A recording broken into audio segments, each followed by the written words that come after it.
My God, this isn't the civil rights movement, Hannah. It's me. It's just me getting head in some sterile hotel room in Rhode Island. So larger significance is just lost on you. You just don't even. What larger significance? The power imbalance? You know what? I haven't been offered a beverage, so I think I'm gonna get myself one.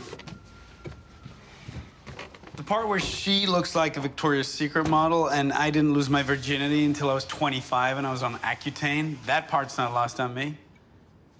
No, I'm talking about the part where you're a very fucking famous writer and she's working really hard to have just a little bit of what you get every day. So you invite her back to your hotel room. What's she supposed to say? No? She admires you. Then you unbuckle your pants. What's she gonna do next?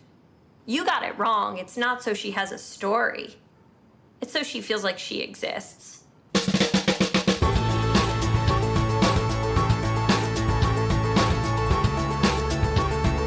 Hello, everybody. Welcome to another episode of Boys Watching Girls. We're just two boys watching HBO's Girls. We're your hosts. I'm Joe Welke.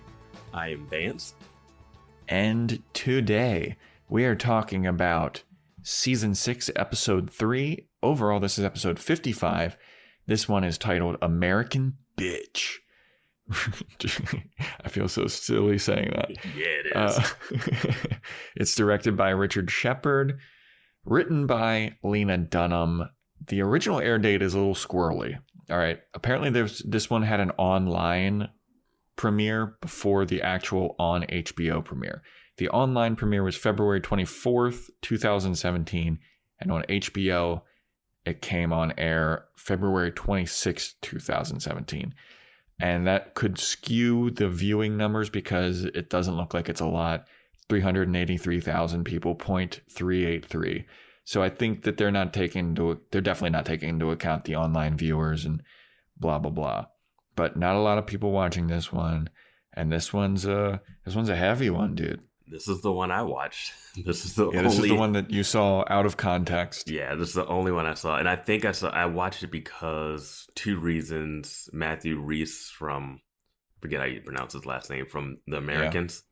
I've been watching that, and just this one got a lot of play online about, like, I forget what I was reading about it, but I was curious. Like, I was really curious about this episode just from what I was hearing about. So I was like, you know what? I'm just gonna watch this one random episode of Girls. And honestly, I feel like you can watch this one randomly because it's like a short film. There's none of the other girls. You don't need any of the story previously or afterwards. Yeah, this is a story in a vacuum. It seems. That's what I was saying. It's one of those ones where I didn't know. I couldn't tell you what was going to happen based off the other stuff that we've seen in the previous episodes. You know. A lot of important things going on. A lot of important discussions to bring up, and we're not very qualified for this, but we're going to take our stab at it, I guess. I want to say, upon reviewing this episode, and the reason I didn't want to watch it is not because it's a bad episode. I actually think it's one of the better written, tightly told stories of girls. Like this, normally when it's a Hannah by herself story, I was like, oh man, just Hannah off on her own adventure. It's always just a little weird. And this one gets weird, but it has so many layers. And I don't know. It's a really good episode. Yeah, no, I thought this was a great episode. And it really, you can feel the tension underlying between all of their conversation. And you just knew bad shit was going to happen. And it's like, oh, I hope that this goes another way. But you just know that it's not going to. Yeah. And when we started this podcast, this is the only episode I had ever seen. So you could understand my trepidation of saying, hey, let's talk about the show. If this is the only episode of the show that you'd ever seen, I feel like you might be like, I don't know if we should do a Boys Watching Girls. I don't know if we should talk about it. I was like, if every episode hits this kind of mark. I mean, we've definitely touched on darker subject matter than this. Yeah. This is just more relevant. And this was, 2017 when this came out? Yeah. Yeah. So I think that preemptively we need to say, hey, I feel like we're a little out of our depth talking about this.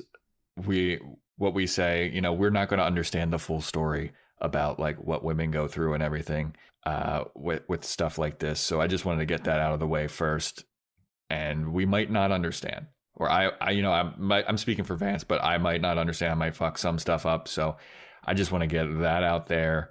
And yeah. I'm just going to blindly side with the guy no matter what in this situation. Just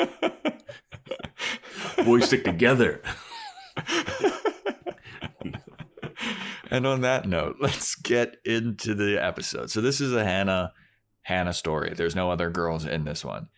But Hannah is going to a fancy apartment building to meet a man named Chuck Palmer, who is a famous author.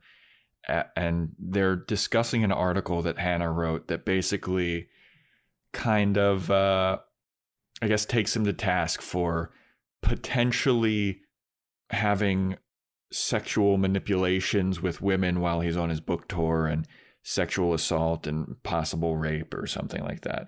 And he sought her out, and he reached out to her because of her article that she wrote on some feminist Tumblr, I think she said. Some I forget the name of the girl who accused him of this, but she wrote on her Tumblr blog. I think the girl who's accusing Chuck of misconduct, her name is Denise.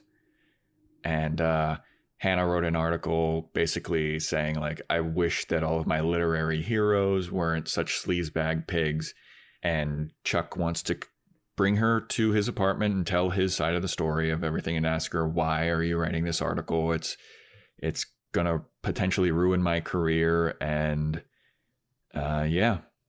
ruin my life, basically, because he's like concerned about his daughter and what she could see about, like, she could Google his name and then see that all of this stuff is out there. And in his eyes, he has done nothing wrong and there's nothing nefarious going on. And he's kind of being like, well, why would you write this? Blah, blah, blah. Yeah. For when I was thinking back on it, I was like, oh, I think she showed, like, when I hadn't seen this in years since it came out. Mm-hmm. And I was thinking, oh, she goes there because she's writing an article on him. But I forgot that she's there because he invited her after she had written an article. Yeah. Which adds a whole new context to it too, Yeah. And she's also kind of like, well, why are you talking to me? Like, you must have really like been having an intense Google alert search about yourself to find my, rinky dink Tumblr post or blog or whatever. I forget what she was writing for. She was writing for some mag. Yeah. I probably the same one she did the surf camp thing with, maybe some other one. Who knows? Yeah, Slag Mag or whatever. Yeah, because he was writing about sex cults in the last episode. So, yeah. Yeah. So, yeah, that's basically the story. Is Chuck wants to get his side of the story. He wants to tell Hannah, like what you said. What your article is based on is just hearsay. It's he said, she said, and you can't basically ruin someone's whole life just based on accusations. And Hannah's saying like, well, there's more than one accusation. It seemed like, I think she said there was 4 and it's happened a couple times. And there's questions of consensuality and the manipulation of power and the power imbalance of this famous author hooking up with basically fans or whatever. Yeah. Which is a tale as old as time. Yep. Sadly and true, groupies and, Yeah. Yeah, I mean, it's so well acted on both of their parts. Yeah. And the staggering way that he like kind of breaks her down throughout the episode is really interesting. Yeah. We'll get into it, but he definitely does the compliment disarmament where he's like, early on he says, I read your article in the first line. Like, he has it printed out. And he has such a smugness about him, too. Like, from the opening scene where you got to take off your shoes. Don't let him touch this. He's, like, very anal retentive that way. Yeah. And then he's like, oh, she's like, oh, you printed out my blog post? And he's like, no, I have assistants that do that. You know, like the way he just says it, where he just already elevates himself, even though it's like he's got his picture with Toni Morrison like out so that she can see it. Like he's really setting everything up to be like, yeah, I'm the shit. I'm exactly what, like, you already like my writing, and I'm also like this well-to-do person, you know? Yeah, that's the thing that I think that Hannah was most pissed off about, was that she really respected his writing and she looked up to him. And she even says, like, you know, his writing brought her joy in times of uncomfortable times. And, you know, it was a good thing. And then to hear all of these accusations about one of her favorite writers, like, it's very unfortunate, and she can't believe it's happening. And like, she felt, I don't know, I feel like a lot of the times when this kind of stuff happens, it's like they felt lied to. Like, especially, I mean, this has to be around the time like the Bill Cosby accusations and like Louis C.K. stuff was coming out. I guess this was around the Aziz Ansari Babe.net time too. Yeah. So, yeah, there's a lot of complicated things and gray area, which Hannah says, like, oh, I hate gray area. And so as they keep talking about this, and Chuck is presenting his side of the argument and basically being like, well, do you know any of these women that accused me of this stuff? And she's like, no. He's like, do you know me? And she's like, no. And he's like, so you don't know, were you there the night that it happened? She's like, no. And he's like, so basically you don't know anything that anybody's saying, and you wrote an article that's like taking me down, and yeah, it's basically all just hearsay, and that's not that's like 2-bit journalism, and you're not a 2-bit journalist, you're a real writer. And that's where you start to see like the wheels of manipulation turning on the thing, and it's just like, oh yeah. I mean, he builds to that with the you're funny, and then he's like, oh, I brought you here because like you're not just a pretty face, you know, you're smart.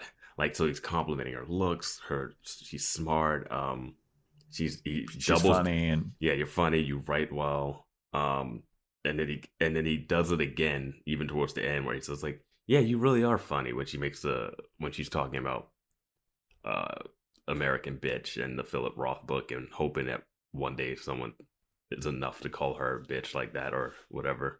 Yeah. This is where I started to think that like everything was really weird and askew, is when it comes out, Hannah's like, well, a bunch of girls wrote articles about you. Did you message all of them? And he was like, no, I only messaged you. And she's like, why? And he's like, well, because you're the only one that I like basically respected. I thought that you were a good writer, and I thought you were funny, and like your way with words, like you are a good writer. You're not a journalist. And your article, like, it hurt me because you don't know the whole story. And I think that you should be like ashamed of yourself for even putting it out there, because you don't know the whole story and you didn't get my side of the story or whatever. Well, the thing that, what I was able to take from this, having seen the series, is that like she has forever wanted to consider herself a real writer, which is why she quit the GQ job, which was just journalism. And like, this is kind of just just journalism is still writing. It's not. But like, she wants to be the creative. She wants to be the creative writer, novelist, like telling stories that people just respect her for the craft of that. And he is playing right into that. Like he's done his research. He's dug deep, and he knows. And he could probably say this to almost anybody writing those blogs. That's what I'm saying. That's what I was about to say, is like, and this is probably what he's saying to the women that he like hooked up with, consensually or non-consensually. I mean, we also don't know that I don't know. It's also their characters. They're not real. Yeah. I mean, but we're saying his playbook. This is his playbook. Oh yeah. This is how he has a plan. Yeah. This is how he gets them. He breaks you down. He builds you up, breaks you down, builds you up, breaks you down. And it's just like, it's so scummy. Yeah. Like she gets invited, like he invited her to his room, basically out of nowhere. She's there and she's like questioning and admiring at the same time, but like being like, you're kind of a jerk. And he breaks down her armor. Like, especially when he's when he makes her read like the thing that he wrote. it was like, oh man, what a power play. Can I show you something I read? Or I wrote, like, can I read you something? And he starts reading it and then hands it to her and says, and she's like, no, I'll listen. He's like, no, read it aloud. Like he's now just in control at that point, you know? Yeah. Well, before that stuff happened, when like they're in the kitchen and they're making he made coffee for himself, and Hannah's like, well, you didn't make me a drink, which is another like subtle thing. Mm-hmm. She's like, so I'm going to get one for myself. Hannah tells a story about how she's standing up for these women, not only just because, you know, they deserve to have their voices heard and their accusations heard, but she likened it to a time where she was in 5th grade and one of her teachers took a special liking to her and would like rub her hair while she was writing and give her massages and stuff. And it's like totally inappropriate. And then later on, she saw somebody from that class and she was like, hey, remember Mr. I forget what the teacher's name, but that guy was like basically trying to molest me, right? And then that person was like, that's a very serious accusation. So people didn't take her thing seriously. And where I thought that was like, and the point where Chuck, I think, has a point is like, they were both grown adults. Like his side of the story is he and the girl, Denise, or the 3 other girls, like he had a book tour. They, you know, talked to him afterwards, and then they came back to his hotel room and then they hooked up. And he's like, everybody's an adult. We all have agency. They can say no anytime they want. And that's, you know, yeah, so what? I hooked up with them. And Hannah's story is like more pedophilia, and it's not a one-to-one story, I feel like. It's not a one-to-one story, but the point of it wasn't that. The thing was, he was like, these girls are doing it because they want to have an experience and they want stories. And then her line is, oh, she's like, I'm sorry that happened to you. She's like, why are you sorry? I'm smart and amazing, and now I have a story. And that like kind of ends that like act or whatever. If there was a commercial break, it would be right there. And that was the point of what she was saying, is like, oh yeah, so this happened to me and I have a story. So she like rebuts his like whole premise, which is like great. Like now she has got him. And then this is when he says, can I read you something? Because now he needs to go another step up to try to knock her down. And the thing about, I thought it was interesting, the end of her story where she said she'd run into this person from middle school that she hasn't seen in forever and said what she said. And then that person was like, that's a serious accusation. And I feel like that is a serious accusation. And that person in middle school might not have seen the situation that same way, or like probably not the first thing they thought about when they saw Hannah, you know?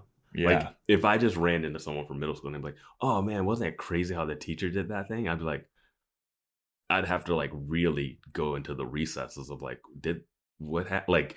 I wouldn't be prepared for that to be the first thing someone said, unless it was something we'd already talked about or shared, or if it was like a big story, like she got busted for actually doing something, or if it was like a common thing that everyone like had kind of knew about. Because in her world, or that person's world they're talking to, they might not have even been paying attention to that or whatever.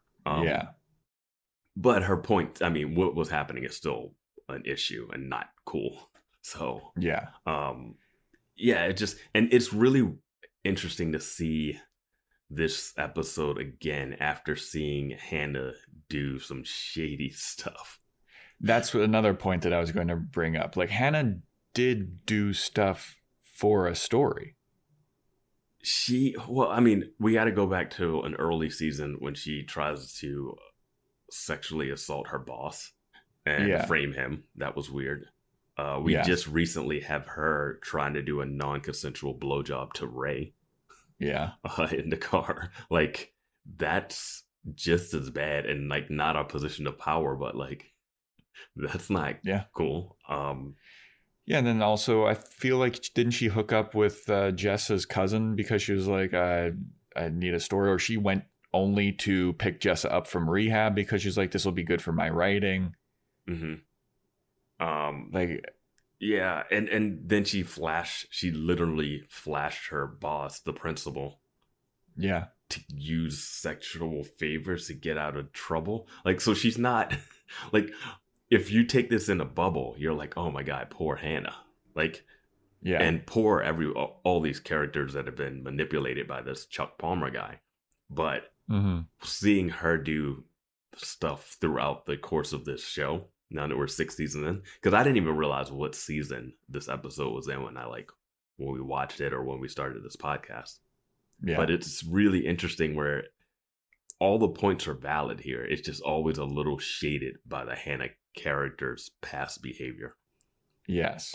And that doesn't absolve Chuck for his thing right now, because he doesn't have any of that back knowledge. You know what we're talking exactly. about. Yeah, like he's just a bad person. Yeah. Yeah. And, you know, this is where, because this story that with Chuck, the kind of the reason why Hannah wrote the article, his story of like sexual manipulation and like hooking up with fans and the power imbalance is kind of similar to that comedian Chris D'Elia and his thing. He also had some like underage girl problems too. Yeah. But there was a lot of talk of the power imbalance, and it really got me curious as to like, who is the arbiter of the power imbalance? And once you're at a certain level of fame, are you just never, do you have to have like Q score ratings with like your, like who you are allowed to hook up with? Like at what point are you too famous to hook up with like a regular person? And I think it's just such a more complicated thing than to just be like, you're a famous person, you shouldn't hook up with your fans or whatever. Yeah, I think this episode does a good job of actually showing the issue. Because if he was just hooking up with the fans and it was like, oh, they're under you, that's fine. But he's not just hooking up with them. He's using his position to manipulate them into hooking up with them. Like, and we literally see that. And I think that is something that this episode shows that I haven't seen done anywhere else in this way.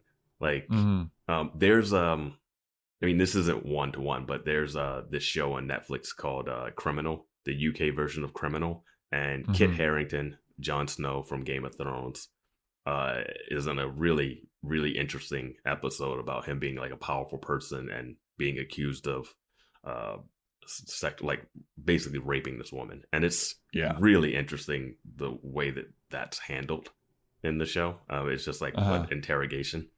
Really, definitely worth checking out. So that was an interesting one, but this just showed how it works. Like this, I feel like this came from people who have been in the room with Chuck Palmer's, and it's not just like, oh, I met a celebrity and I went to their room and we had sex, and then I'm like, oh no, that was weird. And it's like, no, I went to this room to hang out with this person, and then he manipulated me into doing the thing. Even if you came in there kind of wanting to do it, he somehow would still, he's using that power in a bad way, you know? Yeah.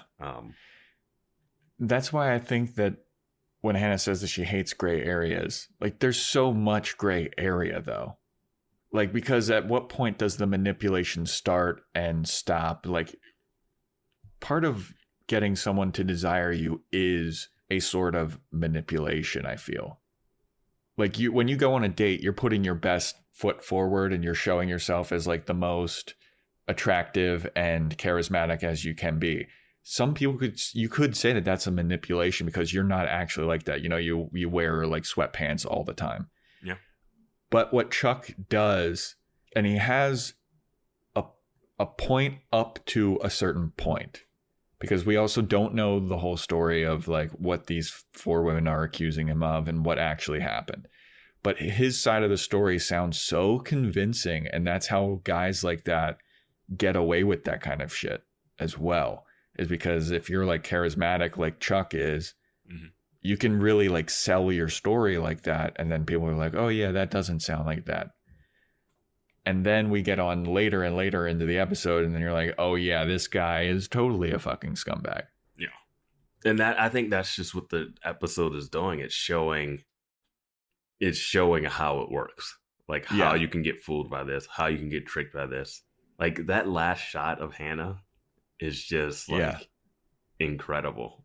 I guess we should get into Well, let's get into like the thing that he makes her read. It's basically his account of what happened with him and Denise, and it's his account of everything that happened is just like all consensual. And he's like, the girl wanted to hook up with him, and then she told him to sit down, and she unbuckled his belt and like started blowing him or whatever. And he was more concerned with like, she felt like that's all he wanted, but he wanted more. And he wanted to know like where she was from. And she said, I'm from around, and like, what do you like? And she's like, I like things, and just trying to be very coy in general. And he's like, no, I want to actually get to know you as a person. And you're like making it out to be like, all I'm out for is sex. And then so then they hook up or whatever. And he's like disappointed, and that's all she wanted, or that's all she saw herself as. And that's when Chuck is like, and that's why I wanted to talk to you, Hannah, because you don't seem like that kind of girl. You seem like the type of girl that would have answers. So where are you from? And what are your dreams? And what do you want to do in 5 years? And blah, blah, blah. And then you start to see him like flirting with her and getting more cordial, and Hannah's kind of eating it up. She's a little suspicious, but eating it up. Yeah. And that's when it's like hook, line, and sinker. Well, yeah, I mean, that's when it turns into a date almost. Like he's feeding her like questions to get answers so she can talk about herself and feel better about herself. But there's a key point when like that story is bullshit. The thing that he wrote, like he didn't give a crap where this girl was from or what she did. Yeah, like he has sociopathic tendencies, you know, like where he'll stare and look like if every word of that what he wrote was true, it could be true, but he is doing it manipulatively, like he's doing with Hannah, because up until this point, he's not doing anything wrong with Hannah on paper. Nothing illegal's happening. He's just having a conversation, but you can see where this is going. Oh yeah, he's setting all the pieces down. Like he's making like what we said with the like not offering her a drink and just like being completely like it's just that little making you have this person that you want to get close to and feel like, and because she brings up Hannah has a line earlier, they didn't do it for a story, they did it to feel like they existed, you know? Yeah. Like he's to feel seen and special. And like he's treating her like she's nobody. Like like your shoes can't touch my shoes. Like I'm gonna have a conversation with my ex-wife as if you're not even in the room. Like because you're so not important. Oh, I need a coffee. I'm gonna make a single coffee for myself, not offer you anything, even though I invited you here. Like you don't exist yet. Yeah. And then at this point, after the letter, after he reads that writing, then it's like, oh, you do exist. Now I'm bringing you in close. I pushed you away.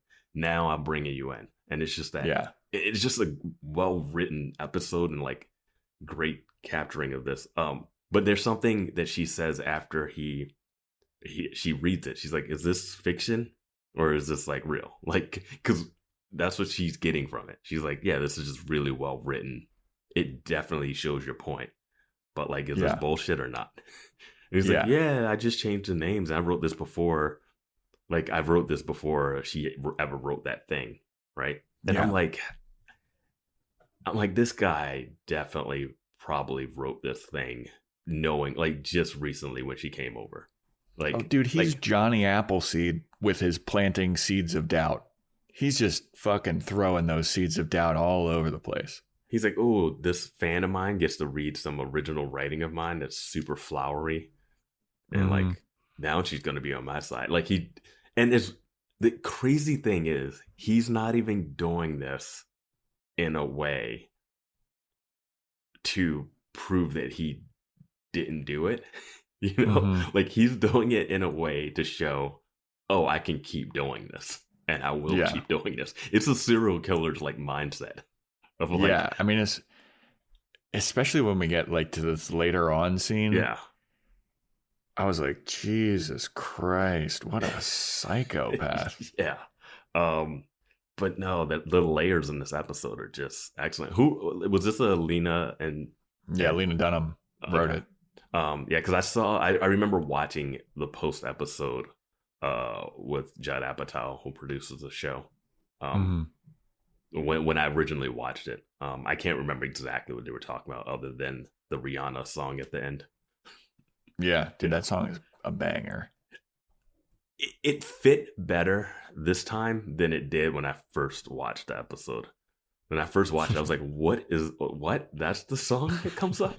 But it fit better this time than when I first watched it. Yeah.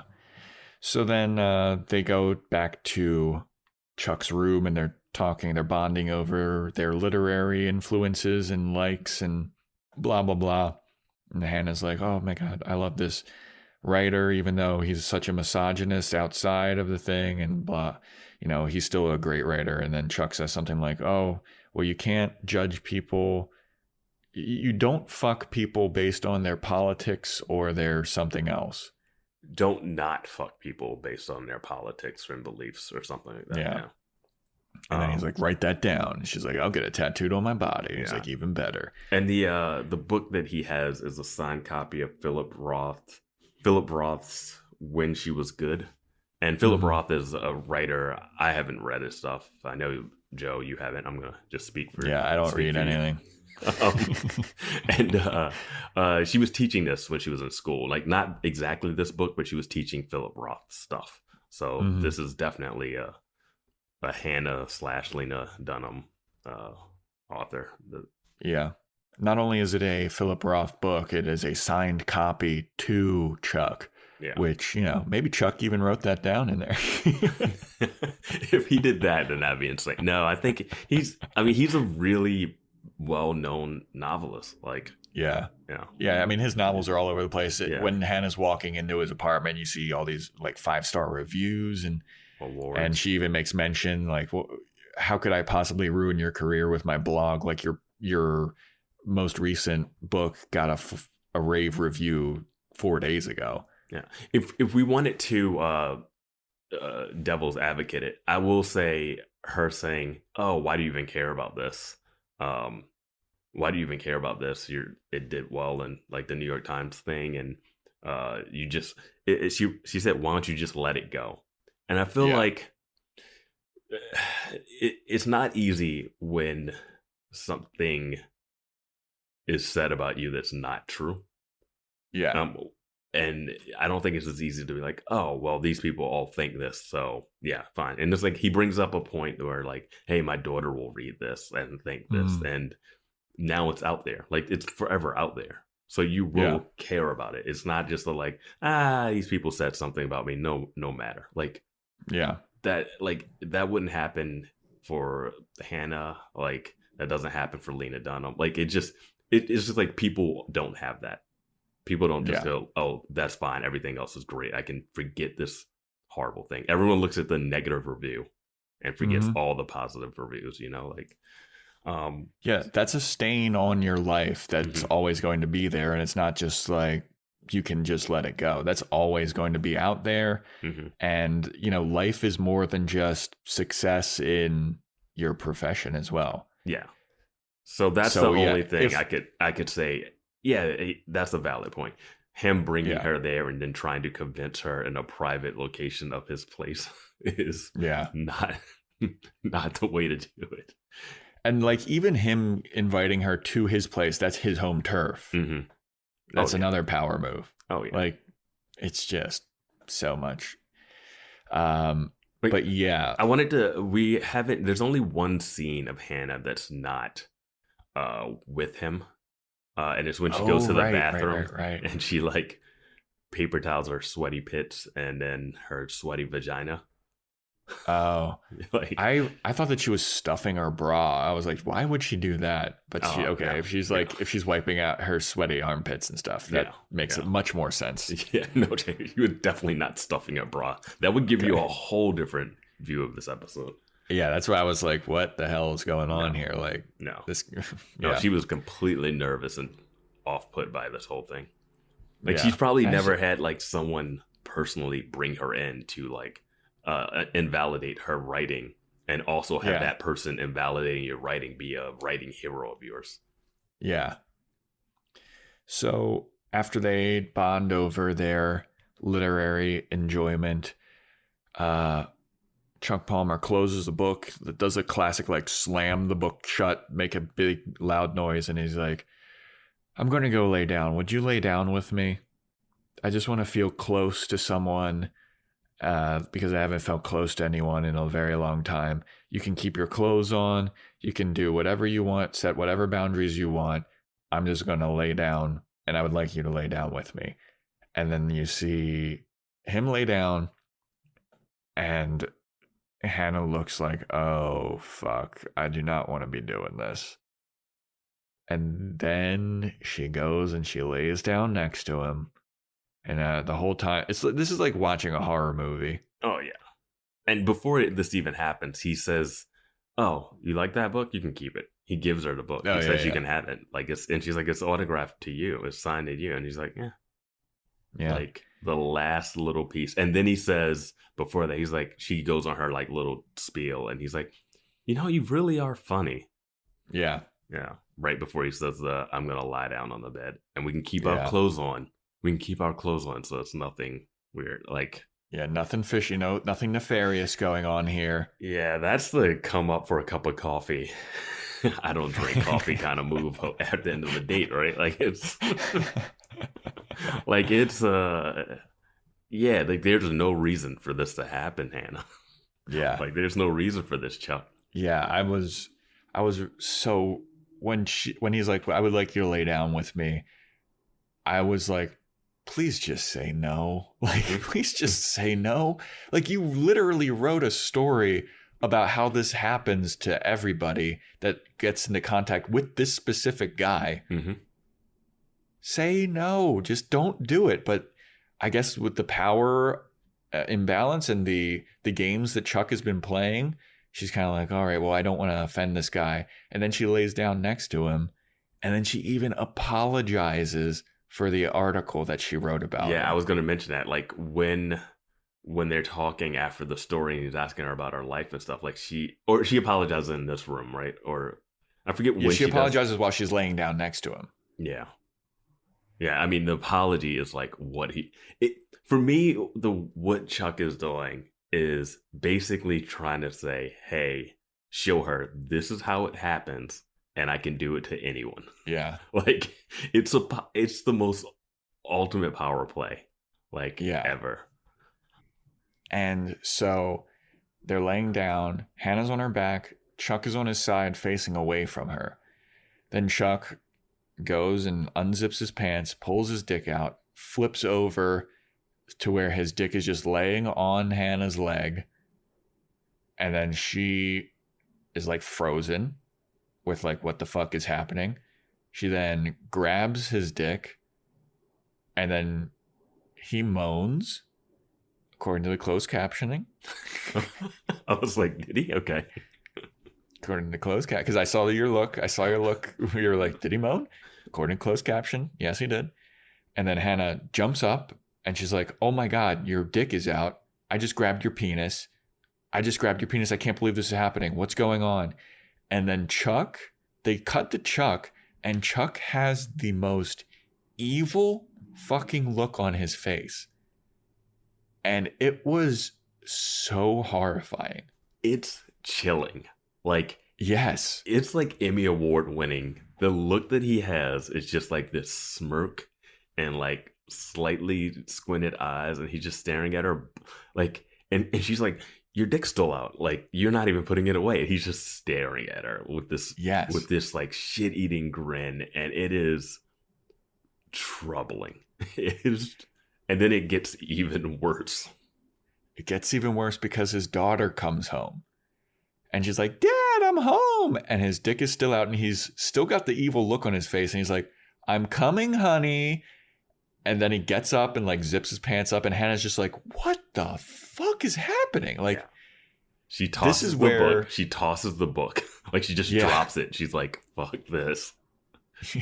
This, I have to say, and I don't know what this says about me, but Rhys, whatever his last name is, his acting in this episode is so good and so disturbing that it made me want to watch more of things that he's in, because he was fantastic in this episode, playing just the scummiest creep. No, I mean, he, like, watching it a second time, like, he crushes it. Like, knowing what happens, like, I was able to, like, watch it, like, knowing, like, what's going to end up happening, I was able to, like, really watch it and see the subtleties. Because there's, like, there's a point where he's talking to her in the room earlier, and he's like, oh, this has troubled me so much, I've had to do meditation. And he makes a masturbating gesture when he says it. Yeah. So he's already laying the groundwork for her touching his dick later. Like, it's so many layers that are put into this. Like, he's subconsciously, like, putting that into her head when he does that. And it's so well done from, like, a acting, writing, direct. Like, all of this comes together so well. Like, it might be one of the best, like, start to finish episodes of just, like, a small short film type story. Like, yeah.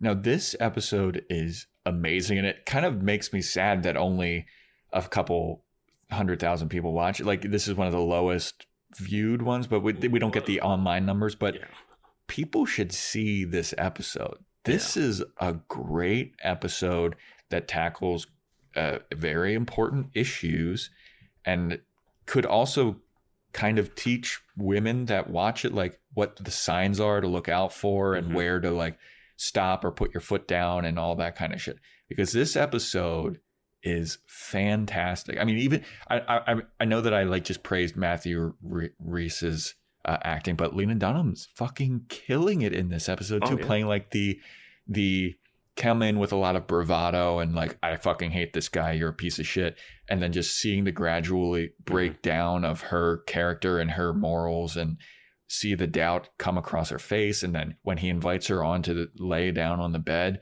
and she just looks like a scared, like she said in the story earlier, the 11-year-old again. Yeah, exactly. Yeah.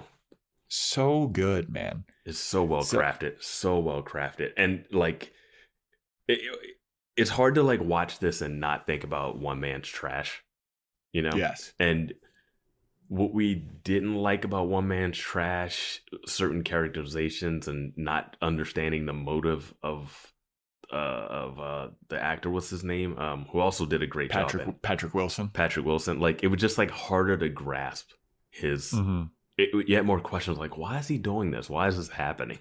You know. But with this, we don't know exactly. Like, we get two things. We get, like, this guy wants to clear his name, Matt Rhys. But if he really wants to clear his name, does he think this one hidden blogger writing going to do that? No. Like, in the end, you realize his whole thing is just to show her exactly how it works, and then to show her he can do it. And then just at the end is fully revealed. Creeps her, man. Like, yeah. And then so his daughter comes home, and he's like, he introduces her to Hannah, and Hannah looks like she's just trying to leave. And he's just staring at Hannah like, this is my daughter and this is my life. And, like, am I not just, like, the best father? And Hannah's like, what have I gotten into? And she's just trying to head out. And then the daughter is like, I'm going to play something on the flute, like, that I just learned. I'd like to, do you want to hear it? And then Hannah is just like, okay.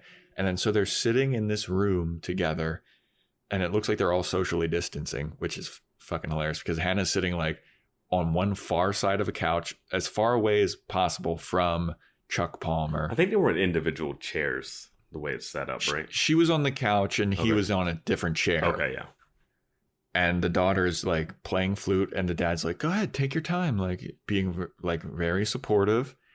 And then she's playing the flute, and he's just staring at her, like, lovingly and kind of psychotically. And he has proud dad look when he's doing it, but with the context of what he's just done. Yes. Yeah. And, like, the evil face that he just had, and Hannah's staring at him like, what a menace. Yeah. Like, this is insane. I gotta say, I love that face from Hannah. Like we've seen it in different episodes. I'm not gonna be able to bring up one, but her like disdain and confusion and disgust and all of the like emotions that are running through, like you can see it on her face when she looks at him. Like, who is this person? Like she just like, who is this person? Like, what is going on? And then she leaves and just has the same look of disgust and like shame and humiliation and anger and agony just walking down the street. And then that's the episode. Well, no, then there's a bunch of women coming down the street, going into the apartment, like as a metaphor of like what he's been doing. There's I did notice that, but I didn't want to say like, and then there's a bunch of other ladies going into the apartment. That's literally what happened. Yeah, but I mean, that's the only like not real, like magical realism type thing, or like, you know, they're just showing like this is a metaphor for like what happens. Yeah, like he's just going to invite women up and they're all going to fall for this trick. So crazy, like him having the daughter and just like the ex-wife thing and just like setting that up. Just so perfect. Because for some reason, like I remember the daughter being there, but I didn't remember the daughter coming directly after that had happened. You know what I mean? So I was like, oh man, that timing is excellent. And she doesn't come into the room. She doesn't see them or anything. It's just like you hear her off screen and it's just so unnerving, man.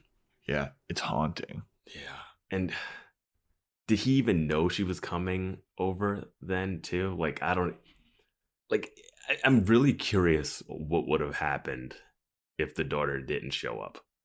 Like, would he still just be in that bed looking, just staring at her as she left? Like, I have no idea, man. And he's in a position now where she can't even write another negative thing about him. Yeah. But she could. I mean, there's a doorman. There's I think she took a picture of the outside of the building before she walked in there, which I think was one of her like little safety things. I think that's what happens. Like she goes into the front of the building. Maybe she's checking the phone to make sure it's the right building. I thought she had taken a picture. I'm not sure. But yeah, man, I don't know. It's a heavy episode. Wasn't sure how talking about it was going to go, but as a crafted story, it's just really well done. It is. It's very well done, and it does open loads of conversations. Yeah, loads of conversation. I think it's just his face after he whips his dick out is just chilling, dude. Yeah, and I was interested to see how you reacted to it because I knew that was coming, being a second time, but the first time that happened was just like, wow. Like, and this is having like you've already seen a bunch of girls episodes, so you know stuff like this can happen. Like this is my first this is my first time, and I'm like, oh, we're doing this.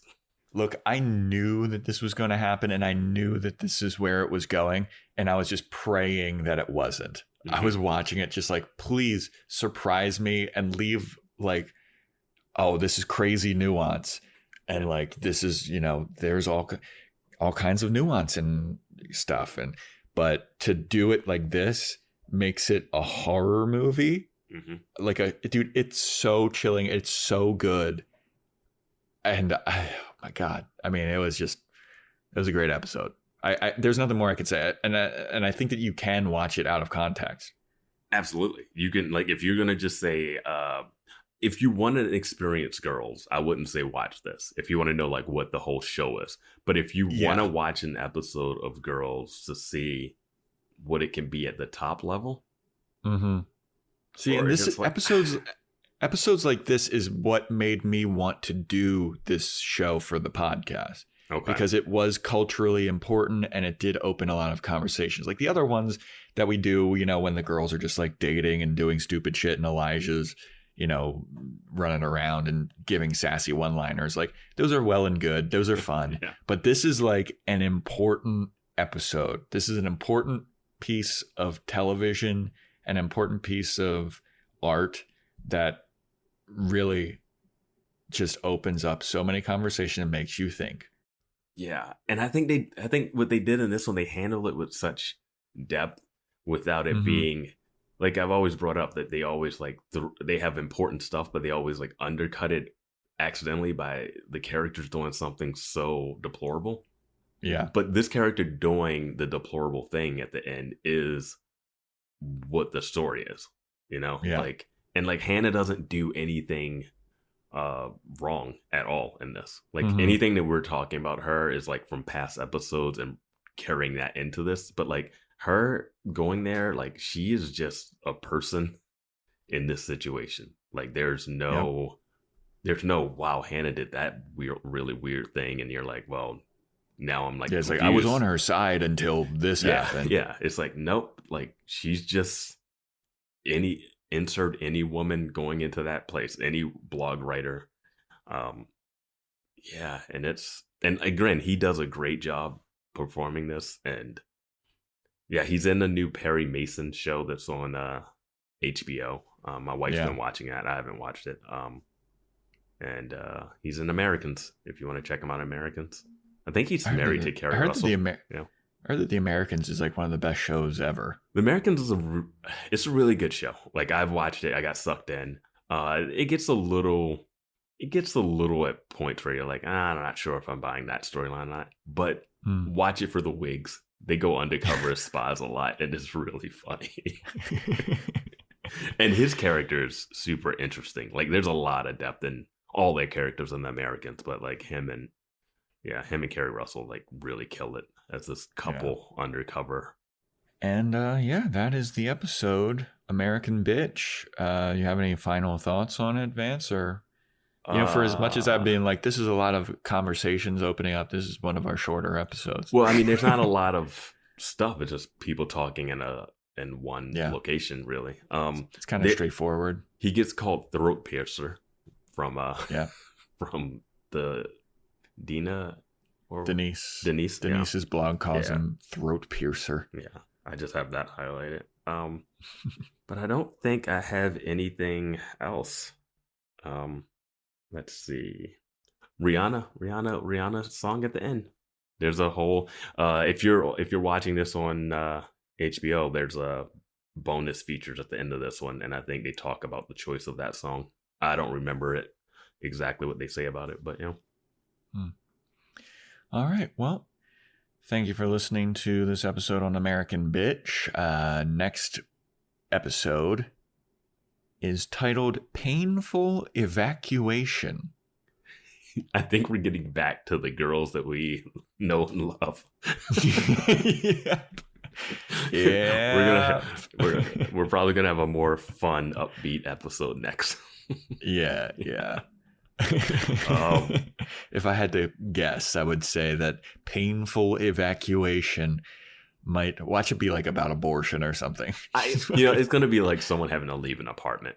I'm gonna predict someone has to move out. Looking at the title of American Bitch, I would have never thought that it was what this was about, Yeah, I mean the titles. I mean, it's interesting because with sitcoms and stuff, now that we stream everything, titles become this important thing. But back in the cable watching days, you never knew the name of a Seinfeld episode or or like for sure. Yeah, like it's just sitcoms. Like I couldn't tell you an Arrested Development episode title before they started streaming, and before the DVDs. That's a very and good stuff. point. Yeah, but no, I mean the titles always mean something, no, or play some point. It just is good to try to guess. And I'm gonna say someone's moving out. I'm gonna say some evacuation is someone is moving out or breaking up or something like that.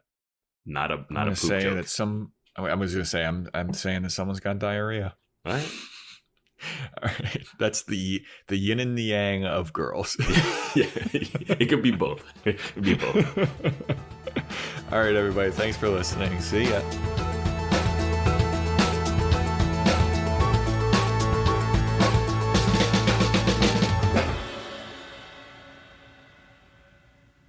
And by the way, people don't talk about this shit for fun. It ruins their lives. You know that.